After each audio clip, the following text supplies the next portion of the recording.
Hello guys, welcome to my YouTube channel Namaste history. आज हम पढ़ने जा रहे हैं बहुत ही इंपॉर्टेंट टॉपिक जिसका नाम है बजट। वैसे भी एक बात ध्यान रखेंगे, हमारे कॉन्स्टिट्यूशन में बजट नामक कोई टर्म ही नहीं है। हम इसे कॉन्स्टिट्यूशन में बोलते हैं एनुअल फाइनेंशियल स्टेटमेंट। तो चलिए वीडियो को स्टार्ट करते हैं और देखते हैं बजट या एनुअल फाइनेंशियल स्टेटमेंट।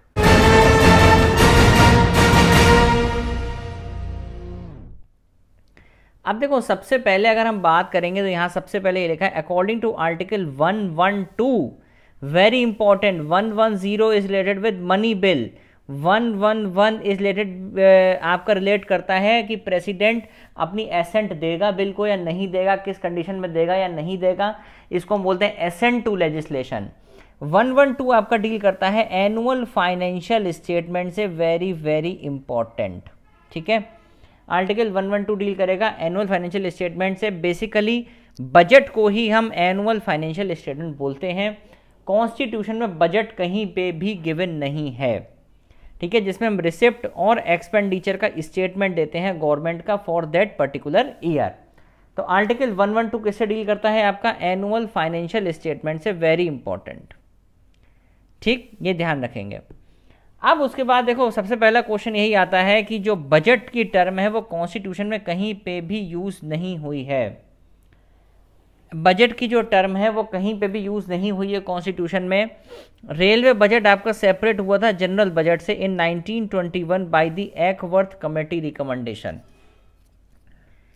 ठीक है, तो ये बहुत इंपॉर्टेंट है कि रेलवे बजट आपका जनरल बजट से अलग हुआ था 1921 में, और मिल गया था कब? ये मिल गया था 2017 में। Merger of railway budget with the general budget कब मिला था? 2017 में, ये ध्यान रखेंगे। और 2017 में दो अमेंडमेंट हुए थे, एक तो रेलवे बजट आपका किससे मिल गया? दोबारा से जनरल बजट से। और सेकंड एक अमेंडमेंट आपका ये हुआ था कि जो बजट पहले लास्ट वर्किंग डे में आता था आपका 28 फरवरी को, वो अब कब आने लगा? 1 फरवरी को। ठीक है, ये हमें ध्यान रखना है। ठीक, आगे बढ़ते हैं। अब इसमें आगे देखिए, अब देखो कौन कौन से कॉन्स्टिट्यूशनल रिक्वायरमेंट है जिससे बजट नेसेसरी हो जाता है। तो आर्टिकल 266 और 112 और 265। तो 265 में क्या दे रखा है? नो टैक्स शैल बी लिवीड और collected except by the authority of law. Taxation की बात हो रही है यहाँ पे कोई भी एक्सपेंडिचर इनकर नहीं करेगा without the authorization of legislature. मतलब यहाँ पे बात हो रही है कंसोलिडेटेड फंड ऑफ इंडिया की, ये हम अभी आगे करेंगे। और आर्टिकल 112 क्या बोलता है कि president shall in respect of every financial year cause to let before the end parliament annual financial statement. ठीक है, ये हम लोगों को याद रखना, 265, 266 एंड 112। तो 112 इज वेरी इंपॉर्टेंट कि एनुअल फाइनेंशियल स्टेटमेंट गिवन है और प्रेसिडेंट उस एनुअल फाइनेंशियल स्टेटमेंट को पार्लियामेंट में रखता है। कभी कभी क्वेश्चन आ जाता है क्या वो फाइनेंस मिनिस्टर रखता है, सेक्रेटरी टू फाइनेंस मिनिस्टर रखता है? नहीं, प्रेसिडेंट ही रखता है, प्रेसिडेंट रखेगा, इसमें याद रखना है। ठीक है, अब देखो इसमें आगे बढ़ते हैं। 265, 266 एंड 112। बजट में दो तरह के खर्चे होते हैं, expenditure charge upon the consolidated fund of India non votable. इस लाइन को रट लो, जो भी एक्सपेंडिचर चार्ज होंगे कंसोलिडेटेड फंड ऑफ इंडिया से उसमें वोटिंग नहीं होगी, वो सिर्फ क्या होंगे? डिस्कस होंगे by the parliament, can only be discuss by the parliament. Expenditure अगर कंसोलिडेटेड फंड ऑफ इंडिया से करे जा रहे हैं तो उनके ऊपर वोटिंग होगी। अब ये आगे डिफरेंस समझेंगे क्या मतलब है। एक ही चीज ध्यान रखना है, अगर expenditure charge upon the consolidated fund of India तो उसमें नॉन वोटेबल होते हैं, उसमें वोटिंग नहीं होती, वो खाली डिस्कस होते हैं। वो खाली क्या होते हैं? डिस्कस होते हैं। Discuss by the parliament, can only be discuss by the parliament. ठीक है, ध्यान रहेगा, ये चीज भूलना नहीं। Expenditure charge upon the consolidated fund of India non votable. और हमारा CFI किस में आता है? 266 आर्टिकल में गिवन है, क्या? Consolidated fund of India, very important. ठीक है, अब देखो तीन तरह के फंड होते हैं, consolidated fund of India, contingency fund of India, public account of India. Consolidated fund of India पहले ही बता चुका हूं, आर्टिकल 266 में गिवन है। इसमें ये भारत का खजाना समझो इसको। कंसोलिडेटेड फंड ऑफ इंडिया क्या है? भारत का खजाना है। इसमें क्या क्या चीजें आती हैं? जो भी भारत सरकार टैक्स लेती है वो इसमें जमा होता है, जो भी लोन वगैरह वापस करते हैं भारत सरकार को वो इसमें जमा होता है, गवर्नमेंट सारे खर्चे इससे करती है। अब कौन कौन से खर्चे करती है वो हम आगे देखेंगे। The government needs parliamentary approval to withdraw money from this fund. This provision for this fund is given under article 266(1) और सीएजी इसका ऑडिट करता है।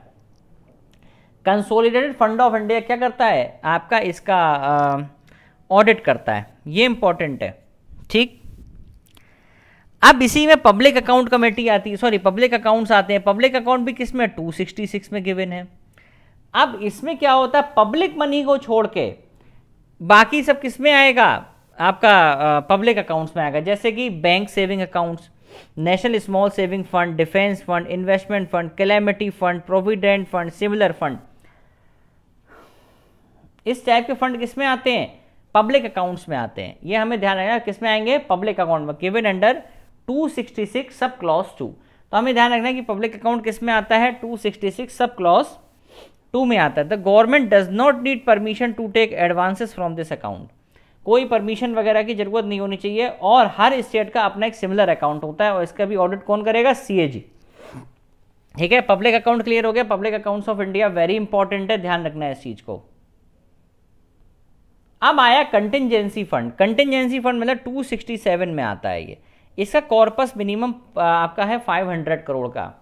इसको होल्ड कौन करता है, सेक्रेटरी फाइनेंस मिनिस्ट्री इसको होल्ड करता है on behalf of the president of India. जैसे कि मान लो भी, जैसे हम देख रहे हैं कोरोना फैला पड़ा है, इन सब चीज़ों में हम कंटिजेंसी फंड से, ठीक है, कंटिजेंसी फंड से हम अनफोर्सीन एक्सपेंडिचर को रिमूव कर सकते हैं। तो सॉरी, कंटिजेंसी फंड से हम जो हमारे ऊपर जो उल्टे सीधे खर्चे आ गया, कोई बीमारी हो गई, कोविड फैल गया, तो उस कंडीशन में हम ये यूज़ कर सकते हैं। और हर स्टेट का अपना एक कंटिजेंसी फंड होता है। मैथ्स कॉलम में बहुत आता है कि कंटिजेंसी फंड, कंसोलिडेटेड फंड और आपका ये पब्लिक अकाउंट्स, इनको मैच करिए, ठीक है, किस आर्टिकल में गिवन है, तो ये ध्यान रखना है। अब ये बहुत इंपॉर्टेंट क्वेश्चन आता है, कौन कौन से एक्सपेंसेस चार्ज होते हैं upon the consolidated fund of India. President की सैलरी, राज्यसभा के चेयरमैन की सैलरी, स्पीकर की सैलरी। ये देखो, salary, allowances and pension of the supreme court जज, तीनों चीजें, सैलरी भी, अलाउंस भी और पेंशन भी, तीनों सुप्रीम कोर्ट के जज को कहां से मिलती है, कंसोलिडेटेड फंड ऑफ इंडिया से। लेकिन अगर बात करें हाई कोर्ट के जज की, अगर हम बात करते हैं हाई कोर्ट के जज की, तो उसकी पेंशन सिर्फ मिलती है कंसोलिडेटेड फंड ऑफ इंडिया से और उसकी सैलरी चार्ज होती है consolidated fund of the state से। ये ध्यान रखना है, ठीक है। फिर उसके बाद सीएजी की सैलरी, सीएजी की सैलरी अलाउंसेस, यूपीएससी के लोगों के अलाउंसेस, सुप्रीम कोर्ट के एडमिनिस्ट्रेटिव एक्स में सुप्रीम कोर्ट, ठीक है, उनके आके भी जो ऑडिटर जनरल हैं, यूपीएससी है, उनकी salaries. Debt charges for the which the government of India is liable, debt charges, ठीक है, जिसपे गवर्नमेंट ऑफ इंडिया को जो देना है पैसा, वो सब। Any other expenditure declared by parliament to be so charge, ठीक है। तो ये सब चीज़ें हमें याद रखनी है। इसमें बस ये क्वेश्चन बहुत पूछा जाता है और कई बार आता है, ये हमें ध्यान रखना है कि ये वाला, एक मिनट, ये सब लाइनें बन गई बहुत सारे, देखो ये, देखो ये, बस ये वाला पॉइंट याद रखना है कि salary, allowance and pension of the supreme court जज, ये तो ठीक है, लेकिन pension of the high court जज, ठीक है, यहां पे सैलरी भी मिलेगी और पेंशन भी मिलेगी सुप्रीम कोर्ट के जज को। कहां से, कंसोलिडेटेड फंड ऑफ इंडिया से। ये चार्ज एक्सपेंसेस हैं, इन पे वोटिंग नहीं होती, इन पे सिर्फ डिस्कशन होता है। और pension of the high court जज भी आपकी इसी से मिलेगी। लेकिन सैलरी की अगर हाई कोर्ट जज की बात करो तो कंसोलिडेटेड फंड ऑफ स्टेट से मिलेगी। अब पार्लियामेंट में बजट हमारा 6 स्टेज से पास होता है, 6 स्टेजेस। बहुत आसान है। सबसे पहले बजट को प्रेजेंट करेंगे, हमें फालतू का नहीं बोलना है कुछ, बस बजट को प्रेजेंट करेंगे, उसके ऊपर डिस्कशन होगा दोनों हाउसेस में, फिर डिपार्टमेंटल कमेटीज उसे स्क्रूटनी करेंगी, उसे चेक करेंगी।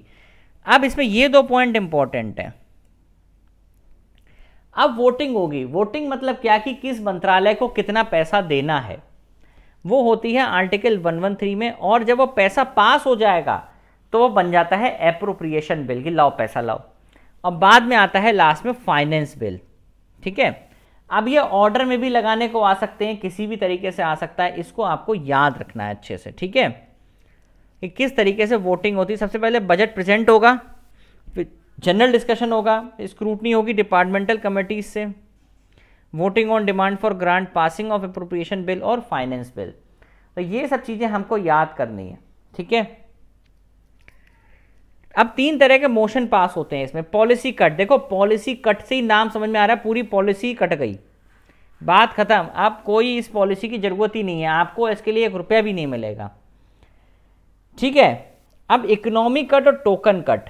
टोकन कट में क्या होता है और इकोनॉमिक कट में क्या डिफरेंस है? देखो ये तो समझ में आ गया कि भैया अब आपकी डिमांड 1 रुपया कर दी गई पॉलिसी कट में। Disapproval of the policy, complete disapprove हो गई आपकी पॉलिसी, पॉलिसी पूरी कट गई, ठीक है। इकोनॉमी कट में क्या होता है, अगर आपको नाम से समझ में आ रहा है ना, इकोनॉमी मतलब हम थोड़ा कम देंगे आपको पैसा। This type of cut motion is the amount of demand be reduce to certain other amount. मान लो हमने 30 करोड़ मांगे तो आपको हम 29 करोड़ 50 लाख दे देंगे, दैट इज इकोनॉमी कट, कुछ कम करा। लेकिन टोकन कट में क्या होता है ना, टोकन कट में डिमांड जो होती है ना वो 100 रुपये से कम होती है। इसका मतलब यहाँ पे ये होता है कि आपका जैसे पॉलिसी आप लेके आए तो कुछ पार्ट हमें उसका अच्छा नहीं लगा, सारा पार्ट नहीं, कुछ पार्ट हमें अच्छा नहीं लगा, वो हम हटा देते हैं। टू इसको कहते हैं ना, कुछ स्पेसिफिक ग्रीवांसेस थे जिसके चक्कर में हमने आपका ये वाला पार्ट हटा दिया, दैट इज टोकन कट, ठीक है। तो उसमें 100 रुपये नहीं, वो एक कहा कहते हैं actually token cut is a symbolic and humiliating for the government. To be precise, all cut motions are humiliating for the ruling party. The cut motion provide the member maximum opportunity to examine every part of the budget and criticise the government. तो भैया याद रखना है कि यहाँ पे कुछ specific grievances को देखते हुए, to ventilate a specific grievance, ये भी लाइन आ सकती है। तो उसमें हम ध्यान रखेंगे क्या कि भाई यहाँ पे बात हो रही है टोकन कट की, ठीक है। पॉलिसी कट में तो पूरी कट गई, इकोनॉमिक कट में थोड़ा सा पैसा कट गया, और टोकन कट में आप ये समझो कि हमने आपका एक पार्ट हमें पसंद नहीं आया, वो हमने आपका हटा दिया। तो आई होप बजट यहाँ पे समझ में आया होगा कि बजट में क्या क्या चीज़ें आती हैं। Do like, share and subscribe the channel and thank you very much.